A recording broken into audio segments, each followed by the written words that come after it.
Hi. I saw a TikTok of someone discussing characters that we were supposed to like and ended up hating, and I want to get my 2 cents on it. I have noticed that whenever there's a character that we're clearly, as the audience, supposed to like, there's always a direct counterpart that we are supposed to hate. You know what I'm saying? So you have one character that we're supposed to love, and then one character that is so unlikable that you're obviously supposed to hate them. And I find that the roles usually reverse at some point in the show, where the character that we're supposed to hate, we end up loving, and the character that we're supposed to love, we end up hating. So to prove my point, opinion, theory, I don't know what this is, I have 3 examples of 3 different shows that happen to all be teen slash young adult dramas. Okay.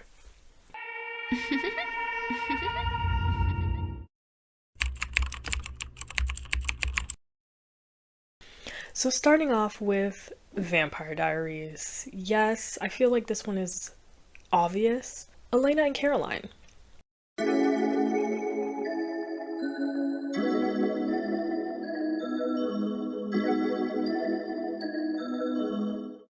So Elena, she is our main character. She is the girl that we're all supposed to love because she's sort of pitiful when we first are introduced to her, right? She just lost her parents in a car accident. She feels guilt being the only survivor of said car accident.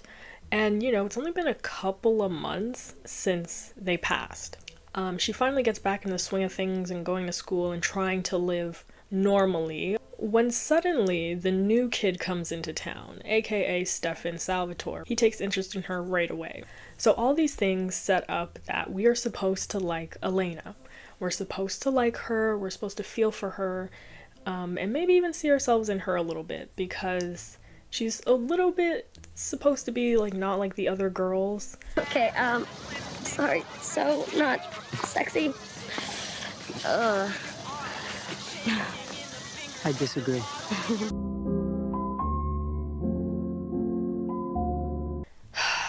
She was a party girl. She was on the cheerleading squad with her friends.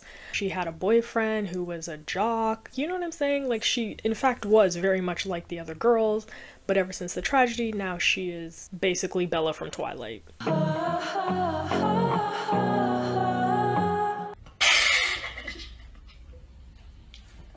And in contrast to Elena, then we see Caroline, who is one of her best friends, and Caroline is supposed to be the epitome of exactly like the other girls.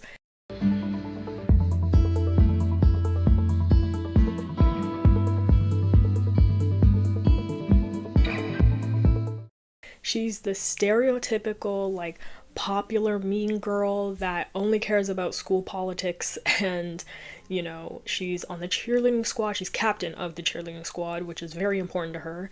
She's always in, like, social events, like school dances, or even in, like, town events. Like, she's very involved, and those things that most people don't see as, like, a big deal or very important to them because it's just high school, she takes incredibly serious.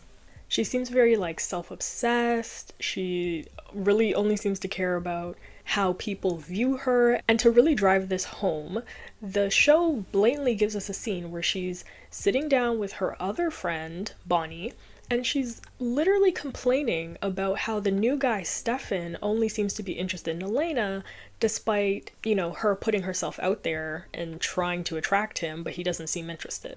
She doesn't even try, and he just picks her. And she's always the one that everyone picks for everything.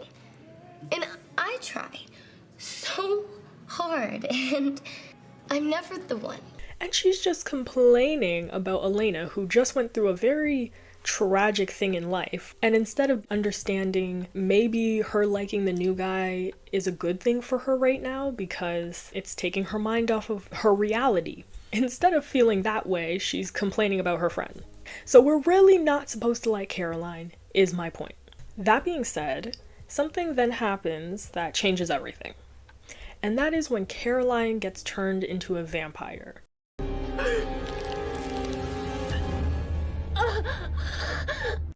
And because of this change, she becomes a different person entirely, like personality-wise. And she becomes much more likable gradually throughout the show. So much so that she becomes this, like, very caring person who's willing to sacrifice anything for the people that she loves. You know, she's always trying to help solve conflicts between the friend group and things like that. Essentially, Caroline turns into the person that Elena thinks she is. Honey, you're not dying to save my life. I have the power to save you. If the situation was reversed, would you do it for me?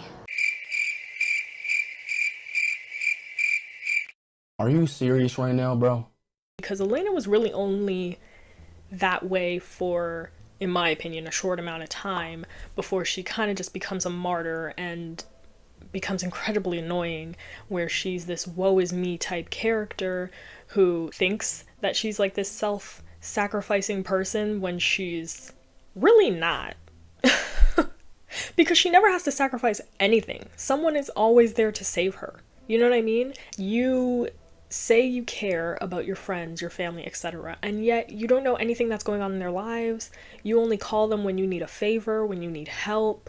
And they're willing at first to sacrifice for you constantly until it gets to a point where it's like you're putting yourself in these situations. And the one time that she does have to sacrifice something, like, she can't do it.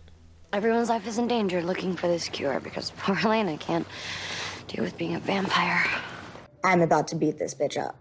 Like, she literally goes insane because she doesn't have Damon by her side anymore. Elena, you're going through this stuff like crazy. Yeah. I'm not a drug pusher. No, you're my friend. I need to see Damon, Luke, and I'm not asking. How dare you? Oh my god! Versus every other character who has lost people. Bonnie's entire family has been slaughtered, essentially. And she's not here crying every day like she should be. And she doesn't even have good friends by her side. You know, she has friends who constantly use her for her magic and then discard her when she needs somebody. And it's like, girl, you're really not self-sacrificing, are you? And we're supposed to think that she's a great person by the end of the show because she allowed Bonnie to live out her life while she stayed asleep like Sleeping Beauty. And I'm like, Elena, I'm so sorry. This isn't your fault. Hey, we'll both get everything that we want. We just can't have it at the same time. you're not sacrificing shit. Because for you, you're just gonna wake up in, 80 years or whatever and be okay. Which is really funny because her and Bonnie are supposedly closer out of the trio in the beginning of the show, but that very quickly seems to change, and Bonnie and Caroline seem a lot closer for the rest of the series because Caroline actually seems to know what's going on in Bonnie's life for the most part, at least more than Elena. And Caroline is constantly the one trying to keep their little trio friend group together because Bonnie and Elena often butt heads with their views on things. Even as the years go on, it seems like Elena is just stuck in this high school mindset. In the grand scheme of things, in my opinion, she has not changed from season 1 all the way to the, is there 7 or 8 seasons? I think 8 seasons. Whereas Caroline has incredible growth within the first season alone. She goes from a character that is incredibly annoying, she's very stereotypical popular girl stuff, to a character that is very beloved by the fandom. It often feels like Elena becomes the one who is self-obsessed, narcissistic. Everything revolves around her, even when it didn't initially. I say all that to say, Elena is not a likable character. And Caroline is an incredibly likable character because she has character growth. Let's move on to the next show. Smallville. First of all, I don't like this show. Let me just say that. I watched it for the first time because they put it on Netflix a couple of months ago, so I watched it for the first time ever. And I couldn't finish it. I don't remember how many seasons, I think I got to season 7. I don't know how many seasons there are, but I don't think I'm going to be finishing it because I just can't handle it. And one of the reasons is because of Lana Lang. I hate this character so much.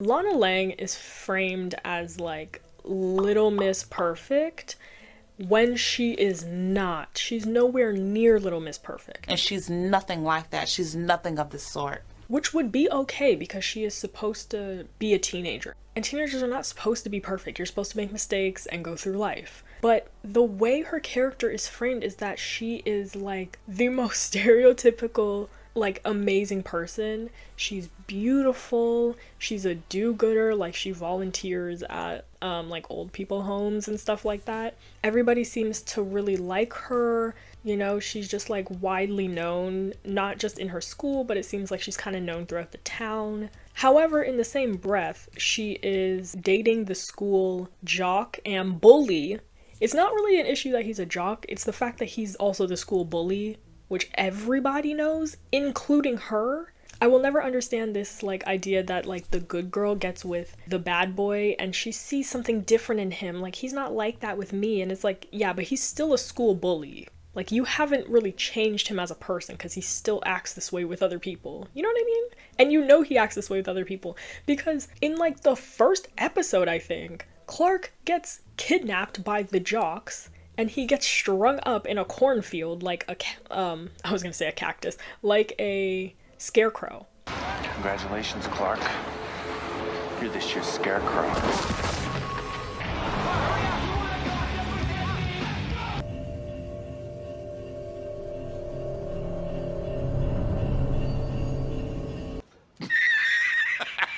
And she hears about this and like really doesn't reprimand her boyfriend for it.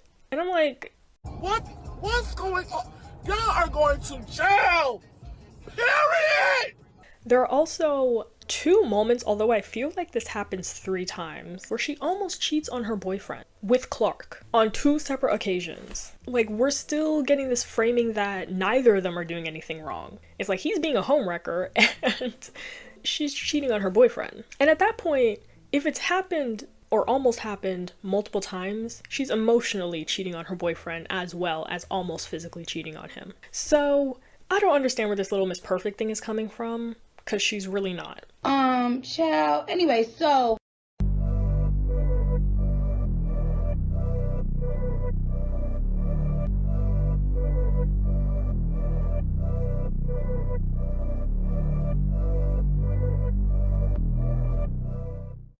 So in contrast to Lana, we have Chloe Sullivan, who is the saving grace of the show and the only reason I was able to watch it for as long as I was able to. She's one of Clark's best friends in their little trio group, so there's Clark, Pete, and Chloe. She's also a journalist and runs like the school newspaper. She's very passionate about her journalism. And she's a little bit annoying because of it, simply because she's very nosy and in people's business and frames it as just good journalism. So she is kind of annoying at first. She also doesn't like how Clark is very hung up on Lana when Lana is clearly dating somebody else and she just thinks it's pathetic. She also has a crush on Clark, so that's part of it. Try again next Saturday when you're in Metropolis. Why are you going to Metropolis? We're going to Metropolis, Clark. The student journalism conference? You were supposed to sign us up, and I know you didn't forget because now it's too late to get in. I'm really sorry. I've been at the town all week with Lana working on a history project. So naturally, everything else becomes less important. Whoa, that's not true. Don't you think you're being just a little unfair? No. Whenever Lex and Lana are around, it's like the rest of us don't exist. I mean, where's the lie, though? One day she ends up breaking into Lex Luthor's like lab, and she gets infected with something that gives her temporary powers to where she can make people tell her the truth. And one of the big plot points in the story is that Clark has a secret that everybody seems to want to know about, including Chloe, who is very nosy. And so she uses these powers to try and get him to tell her what his secret is. Now, the whole thing with this secret thing is that because our main characters all know about meteor freaks, which are people who were infected by the meteor shower and now have some sort of superpower from it, it's very obvious that they all think that he is some form of a meteor freak. They just want to know what his power is. Like, that's the big thing. Anyway, she's one of them. She uses this ability on him, but it doesn't work on him for some reason. but it works on other people, and she kind of becomes a tyrant throughout the school, and she's ruining relationships and people's lives. She sends a teacher to prison because she finds out that the teacher was like part of like a radical protesting group or something. I don't know. The point is, my girl is insufferable for a little while, okay? Clark has to tell her, like, you can't be this way. Like, you can't be doing all this. You ruin people's lives. This is not cool. And she learns from her mistakes, and from that point on, she becomes progressively less annoying. I was gonna ask your parents all the questions you would never answer. Look, I appreciate your honesty, but you weren't yourself. But there have been so many times when my curiosity's gotten the best of me. Maybe this is just who I am. No, you're going after the truth. Chloe, there's nothing wrong with that. Unless it hurts the people you care the most about. She's an icon, she's a legend, and she is the moment. Now, come on now. As the show continues, because Chloe has a crush on Clark, and Pete has to be the one to tell Clark this because he's so oblivious. He's very dumb. Not the most observant person in the world, are you? What are you talking about? She was planning on asking you to the spring formal. Yeah, but that'd be like... Date? Clark, maybe if you took off your Lana blinders, you'd realize that Chloe likes you. And Chloe has had a crush on him for years. So he finally decides to give Chloe a chance, since it seems like things are not going to pan out with Lana, considering she has a boyfriend. So he gives it a shot with Chloe for a little bit, and Chloe's really happy about this. And Clark seems to like her too. Like, it seems to be easy to transition from friends to lovers. The problem is, lanalang infiltrates, yes I say infiltrates, this friend group trio. And she just inserts herself and suddenly wants to befriend Clark's friends, which I find odd. And it also made me notice that Lana has no friends. Like, she's the most popular girl in town, and she has 0 friends. We never see her with like a friend group. Like, a lot of people know her and talk to her and like her, but it doesn't seem like she really has like a group of friends that are like her staple to like go hang out with and stuff, which is just odd. Thus, Clark's friend group becomes that friend group for her. And she has the audacity to tell Chloe that she's actually into Clark. And I'm like, girl, you had so many chances to be with him, and now that Chloe is like with him, you tell her this. I am disgusted. And knowing this, Chloe ends up kind of like testing Clark because she can tell that he's not obviously completely over Lana. And Lana's kind of been putting out signals that like now she's available and like ready to try this out and stuff or whatever. So she kind of tests Clark and is like, oh, you know, maybe we're better as just friends, hoping that he'll what's the word, like contest her, like combat with her, whatever. She wants him to essentially be like, no, I really like you, I think we should keep dating and see where this goes. But of course he does not at all. Okay, he doesn't push back at all. He's like, yeah, you're right, we are better as friends, let's do that, let's go back to that. So how can I make it up to you? Actually, you know, I've been thinking, it's funny how a natural disaster puts your life in perspective, but I think that it might be better if we just stayed really good friends. Anything other than that just gets too complicated. Yeah, I think that's a good idea. You do? Yeah.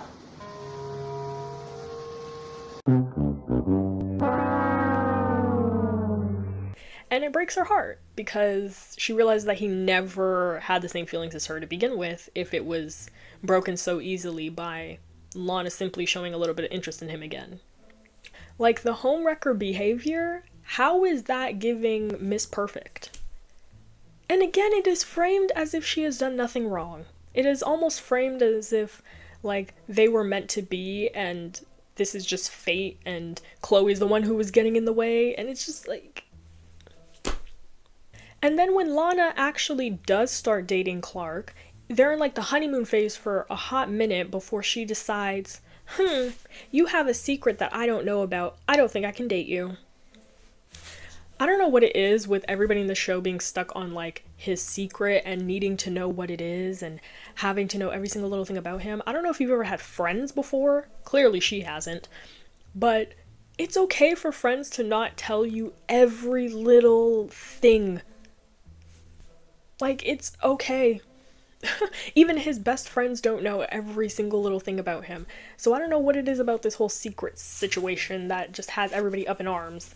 But she complains and says essentially that she cannot be with him if she doesn't know his secret. And he cannot tell her that he is an alien, so they break up. And essentially throughout the show, it's like this will they won't they situation until she finally ends up getting with Clark's ex-best friend, Lex Luthor. She ends up dating Lex. And even at this point, Lex is evil. You know, Clark is trying to warn her that Lex is evil. And she is just like, you're jealous. You don't know him like I do. And I'm like, how does he not know him like you do? He knew him first. But whatever. She just thinks that he's jealous and whatever. And I love how it blows up in her face because she should have just listened to him the first time. Because Clark has always, if anything, Clark has always been a very honest person. Honest to a fault for the most part. And I feel like at that point in the show, it's contrasted so well with Chloe's character, who is so helpful because she's the one who is solving all these like meteor freak mysteries. Not only is she willing to go into battle and self-sacrifice for her friends, she's willing to do it for the greater good of humanity. It doesn't get more perfect than that. And she always has faith in her friends. Like, even when she's at her wit's end, she always has faith that if she can't help herself, that someone will come and help her. And she hopes that person will be Clark, but it's honestly not always him. Like, I think that's the sad part, is like, she's always willing to help him, save him, but it's not reciprocated the other way around. Especially if Lana's in the picture. Like, he literally saves Lana over checking to see if his parents are okay when there's like a tornado tearing through their town. He goes and saves Lana before his parents, and by the time he gets back to his house is destroyed and his parents are severely injured. Lana blinders? Something happens, I can't remember exactly what.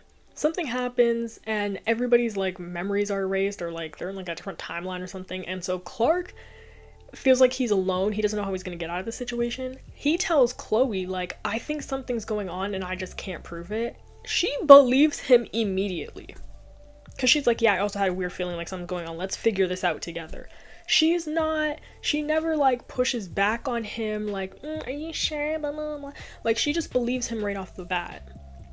Which is very important in a superhero world. You know? Whereas Lana, like, or she has to see it with her own eyes for her to believe him. Whereas that's not the case with Chloe. And Chloe is actually self-sacrificing and she would die for her friends. She proves it time and time again. And Lana says she would do that, but she really doesn't because she keeps coming back. They pump fake her death like 3 times in this show. I'm getting out of here and I'm never coming back. Lana!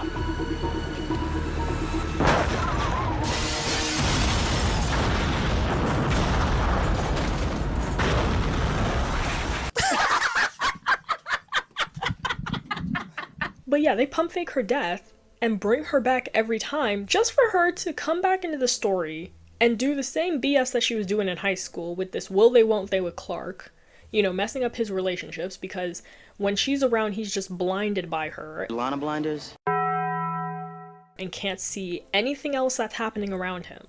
And her staying away would ultimately be the better option for her friends, for him, and she keeps coming back for some reason. I'm like, girl, if you're self-sacrificing and you're doing this for everybody, then stay away. Stop coming back. And Chloe's so gracious that she actually stays friends with Lana. I don't know why. I hate the show. I hate Lana Lang, and they probably should have killed her off the first time they tried to.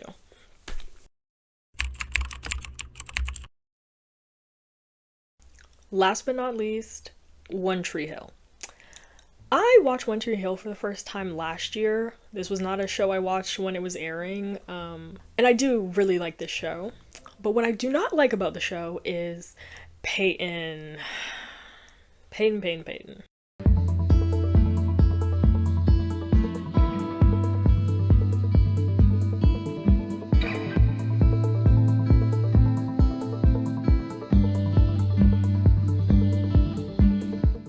I knew the moment I saw Peyton that I was not going to like her. Why? Well, because this is a 2000s show, and she's supposed to be 2000s, like, edgy, cool girl who's not like the other girls, while in fact being exactly like the other girls. She is the blueprint for the girls, in fact. She is not only on the cheerleading squad, her best friend is the captain of the cheerleading squad, and she is dating the captain of the basketball team, whilst being a thin, white, blonde woman in the 2000s. She is literally the blueprint.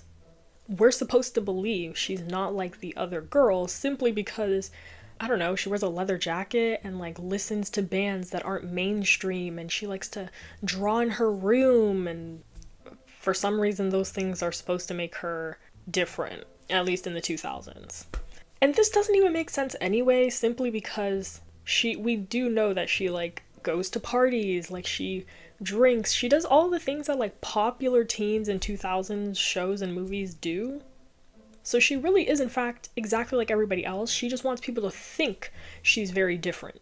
And the thing that really drives it home that she's supposed to be this like unique character and like mysterious is she literally, oh my god, I will never get over this scene because I was like, what is going on? This girl drives her red convertible down a straight street when all the lights are red. And she doesn't stop at any of them. And she's trying to prove something to herself because she has mommy issues for all intents and purposes. Her mom passed away when she was very young, and it was because she was on her way to her recital, and I guess she ran a red light or something, or a drunk driver ran a red light, I don't know, something like that, and she got hit and died. So she's taking fate into her own hands, like, if I run all these red lights, then, and I don't die, then how could it be that she died? I don't know.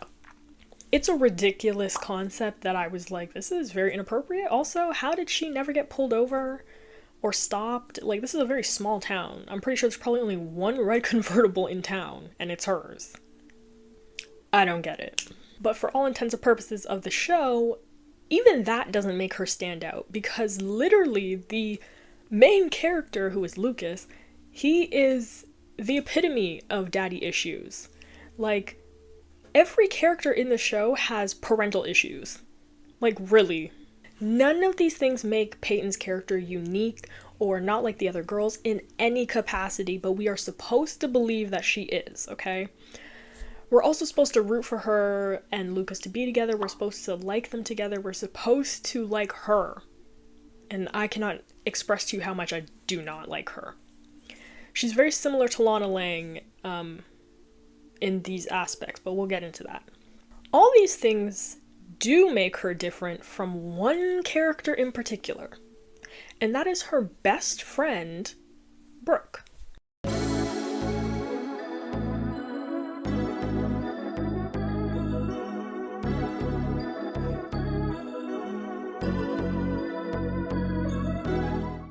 Brooke is again exactly what you imagine. She's supposed to be the very stereotypical, popular, mean girl.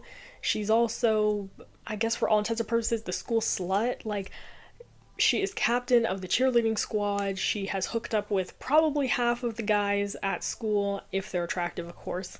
She's rich. She comes from money. She's kind of selfish, a little vain. Like, she cares about shopping and makeup and like being pretty and popular, which she's a teenager.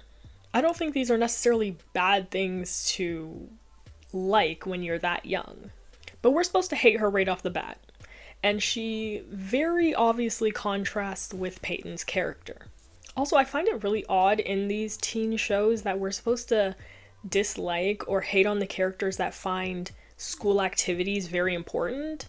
Like, Brooke takes the cheerleading squad very seriously, you know, and there are professional cheerleaders, like, in real life and stuff, so I find it odd that it's, like, seen as, like, this stupid thing to like, and, like, it's a high school thing or whatever. I'm like, isn't it a good thing that they're passionate about something? But Brooke, you know, they frame her as, like, always being on the prowl for, like, a new guy to hook up with, and, you know, I'm like, she's young and pretty, and this is what she wants to do.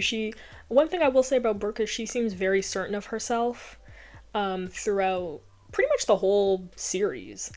And overall, she does care about her friends. In particular, her best friend, where they've been best friends since childhood, Peyton. She rides for that friendship, trust me. But all these things are supposed to make Peyton look more mysterious, more intriguing as a character, and more, I don't know, rootable? Like, to root for her, I guess? Not me, though. Now, everything changes when Lucas steps into the picture.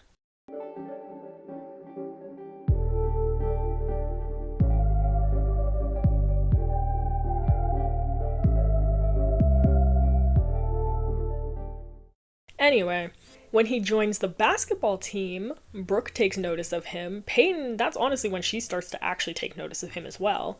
And because Lucas is like the new hot boy on the team, Brooke is out here looking for a conquest, you know? She's like, he's cute, I want to hook up with him.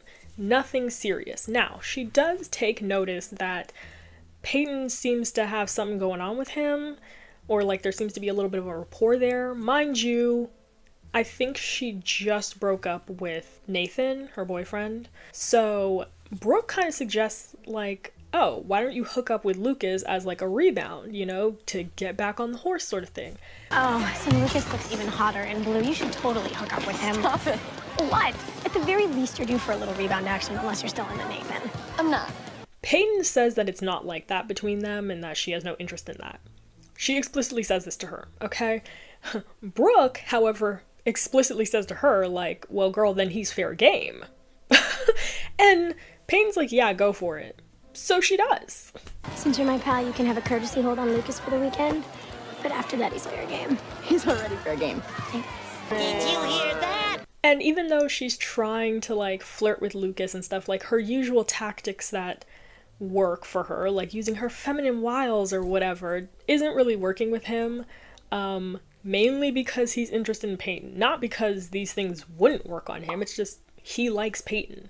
And it's very obvious that Brooke kind of just wants to hook up with him and like is not looking for like a relationship or anything. So finally, at a party that happens, Lucas and Peyton finally get like a chance to talk. Peyton seems to be into him, they kiss, they seem like they're about to hook up. He's about to lose his virginity to her.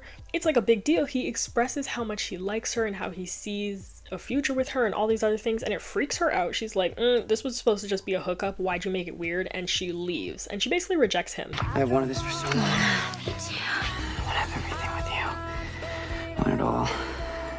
I want us. This isn't supposed to be that.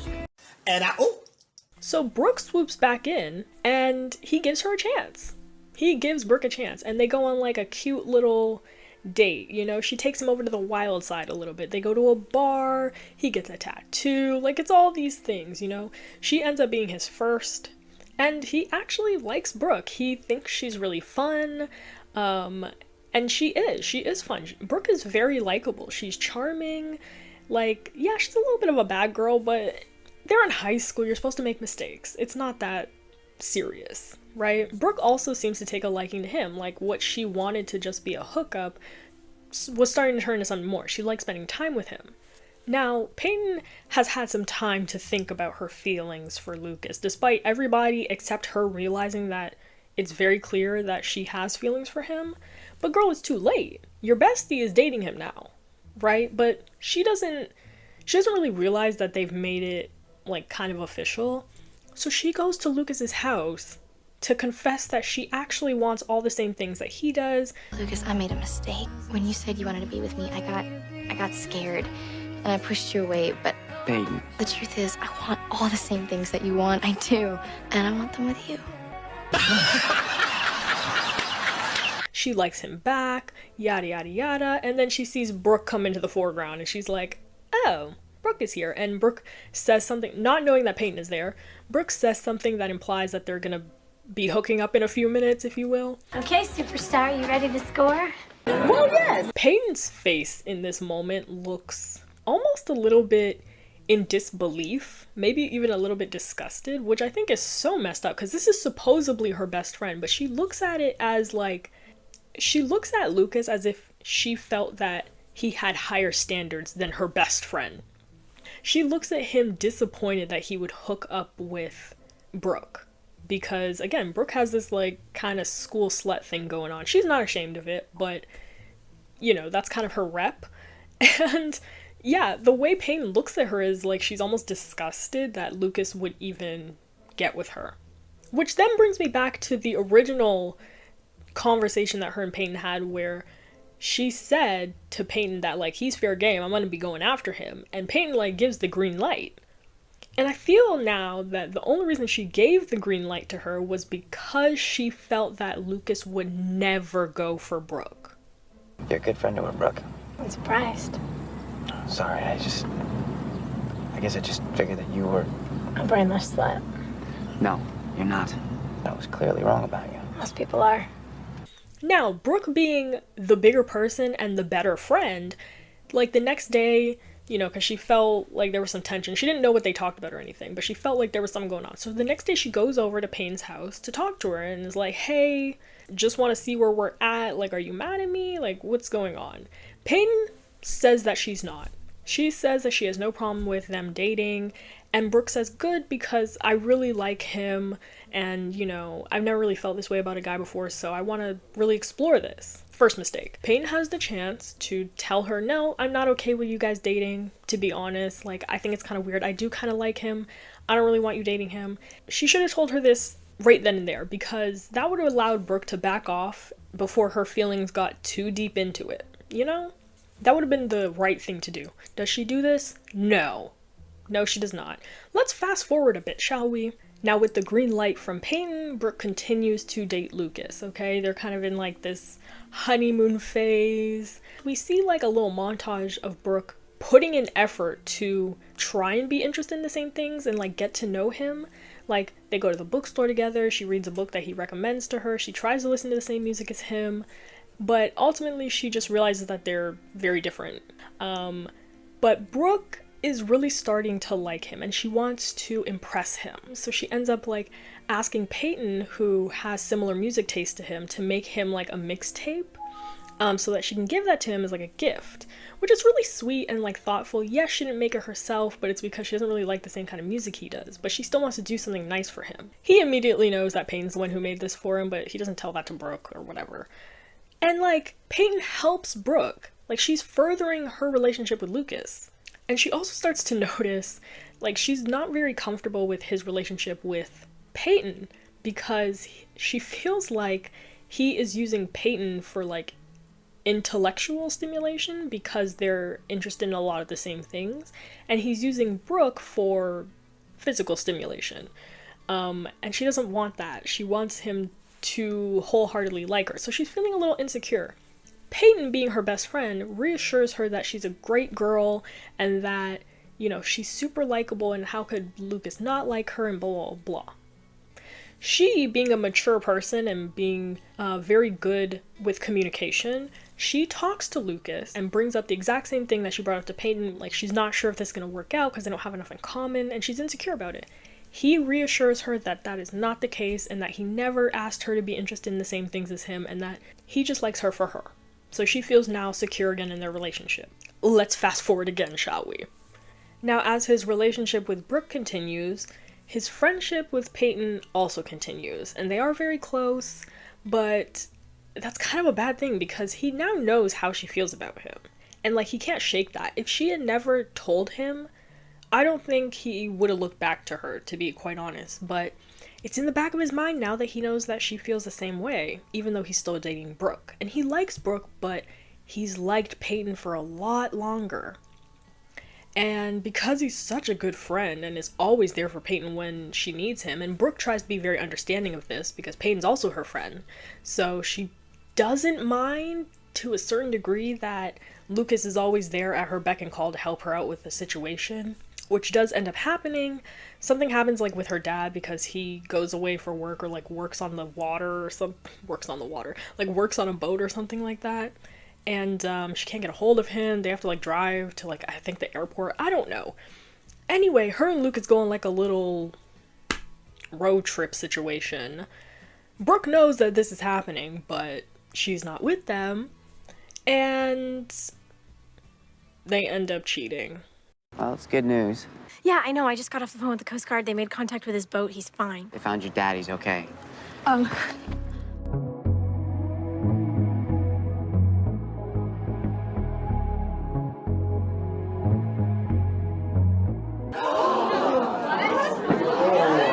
need to leave! This is bad on both of their parts, frankly. Like, I can't even blame one or the other. This is bad on both of their parts. And the cheating happens more than once. But the point is, they cheat. They actively cheat. Brooke obviously eventually finds out about this and calls Peyton a bad friend. Because she is. The next time you want to steal my boyfriend, you might want to turn that thing off. And that, like, puts a rift in their friendship, obviously. I rant about this, just to, again, prove my point of Peyton is not the better friend here. Brooke gave Peyton every opportunity to tell her that she likes Lucas. Or even if she didn't really know her feelings yet, she could have told Brooke, like, yeah, I'm kind of exploring it. I'm not sure if I like him, but maybe just stay away from him until I figure it out. Because I think Brooke would have wholeheartedly understood that and been like, sure, I'll back off, or I won't pursue him, or whatever. But every step of the way, Peyton gives her the green light until she literally falls in love with Lucas. And he ends up being her first love. And then he breaks her heart to be with Peyton. Hello? It's such a, like, harsh moment. She feels betrayed by not just her best friend, but the guy that she then fell in love with, and reassured her every step of the way that this was a good relationship. Ultimately, Peyton has a lot of storylines that I just hate. Like, every storyline that she gets, I don't... Like, the show revolves around her, quite honestly. Until she and Lucas end up leaving the show in the later seasons. And the show is literally able to continue without them because Brooke and Haley and Nathan, all characters that you kind of don't like at some point or another in the early season, are able to hold up the entire show by themselves to where there's multiple seasons without Peyton and Lucas. And it's not like Brooke doesn't make mistakes throughout the show, it's just she seems to actually learn from her mistakes and not make them again. See, Peyton? Brooke, come on. I dare you to show us how you really feel. Kiss Lucas. Why are you being such a bitch tonight, Brooke? Well, what am I doing here? Brooke, that's 2 weekends in a row. You don't remember what happened the night before.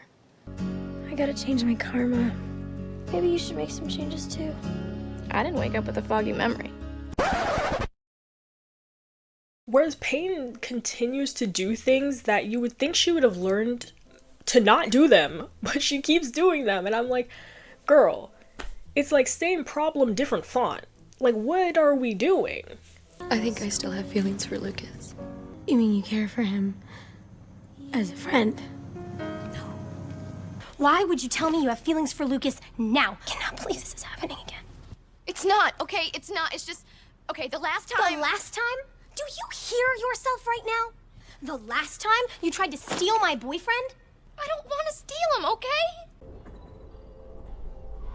Are you fucking dumb? I think she thinks the world revolves around her.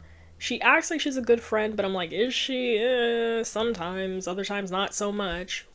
Like, if there's one thing about Brooke, she wears her heart on her sleeve and she's a great communicator. If she has a problem with someone, she's going to tell them to their face. You know what I'm saying? Whereas, like, everybody else does, like, this, like, sneaky, like, I'm, like, secretly mad at you for weeks on end before it, like, explodes. And it's like, what are we doing? I don't know. If you ask me, Brooke is the most mature character on the show.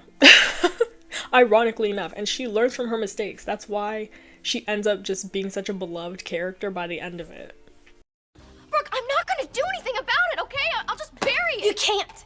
Okay, it's out. It's like the time capsule. And you could have buried it and not said anything to me. So what is that about? I don't know, all right? I wanted to be honest with you, all right? I didn't want to make the same mistake I did last time. And you know what? You even said last night at Trick that you really didn't miss him. Don't you dare. Don't you dare twist my words around and make yourself feel like you are not a backstabbing, two-faced bitch, Peyton, because you are. And you know it. It's what she deserves. So, hopefully I was able to explain my point. What was my point again? So hopefully with those 3 very long examples, I was able to explain my point of the thing that happens with these shows is they make a character that they think people are going to like, and they give them a counterpart that they know people are going to hate. But then the issue is they give the person that we're supposed to hate character growth to the point where we actually start to like them. And then the character that they assume that we're going to like anyway, they give no character growth to. So they just stay the same person throughout all of the seasons. And that is the problem, is they don't change or grow. They stay the same person, they stay consistently annoying, and that is why we end up not liking them. Elena, Lana, and Peyton, all 3 of them have like little to no character growth throughout the entire series, which is why they are such hated characters. A lot of these shows are, you know, really old, and a lot of them started in like the 2000s, so I understand maybe the audience feedback would have been more difficult to collect, I guess. But you know, if you know people don't like a character that you want them to like, you need to do something to change that character. Either that or just turn them into a villain.